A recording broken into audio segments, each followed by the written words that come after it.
आप सबको हमारा नमस्कार। आज से हम शुरू करने वाले हैं अपने भारत की जीआई टैग की यात्रा। जीआई टैग कहने का मतलब ज्योग्राफिकल इंडिकेशन। ज्योग्राफिकल इंडिकेशन ये इंटेलेक्चुअल प्रॉपर्टी राइट से जुड़ा हुआ है। हमारे देश में ज्योग्राफिकल इंडिकेशन ऑफिस जो है वो तमिलनाडु के चेन्नई में स्थित है।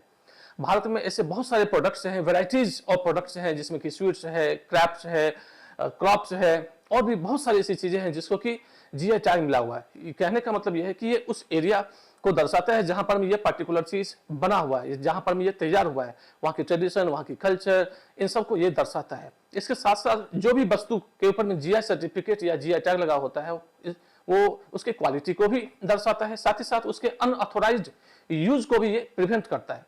तो शुरू करते हैं भारत में जीआई टैग की यात्रा। लगभग हर दिन भारत में किसी न किसी प्रोडक्ट्स को जीआई टैग मिलता है, तो इसकी संख्या हमेशा दिन ब दिन बढ़ती जा रही है। तो मेरी कोशिश है कि जितने भी जीआई टैग भारत में मौजूद है अभी तक और साथ ही आने वाले समय में, उन सब के बारे में हम बातचीत करें। तो स्टार्ट करते हैं उड़ीसा के कोरापुट काला जीरा राइस से। उड़ीसा का कोरापुट जिला अपने काला जीरा राइस के लिए बहुत ही फेमस है। ये दो शब्दों से मिलकर बना है काला जीरा। काला का मतलब ब्लैक और जीरा का मतलब क्यूमिन सीड, यानी कि ये जीरे की तरह दिखता है, इसी वजह से इसका नाम काला जीरा पड़ा। लेकिन धान तो काला होता है और इससे जो राइस होता है वो व्हाइट होता है। तो ये हो गया काला जीरा। काला जीरा राइस को प्रिंस ऑफ राइस भी कहते हैं। इसे कोरापुट लोकली इसको कोरापुटेर काला जीरा धान भी कहते हैं।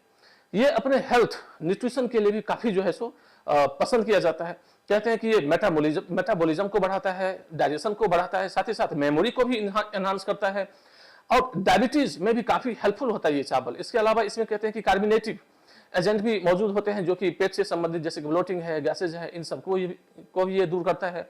इसके अलावा एंटी स्पास्मोडिक भी होता है, यानी कि जो मसल्स हैं उसके ऐंठन को जो है सो ये प्रिवेंट करता है। इससे बने हुए जो भोग है भुवनेश्वर में भगवान लिंगराज और अनंत वासुदेव को चढ़ाया जाता है। जीआई टैग इसलिए भी महत्वपूर्ण है जानना क्योंकि एक तो हमें भारत की विविधता और डाइवर्सिटी को जानने का मौका मिलेगा और दूसरा जब हम इसको जानेंगे तो इस प्रोडक्ट्स की जो है सो डिमांड बढ़ेगी, इसकी सप्लाई बढ़ेगी और ये लोकल इकोनॉमी को भी बूस्ट करेगा। तो अल्टीमेटली ये जो है लोग जो इन्वॉल्व है इसमें उनके लिए काफी लाभदायक है। तो इसलिए जीआई टैग को जानना जरूरी है।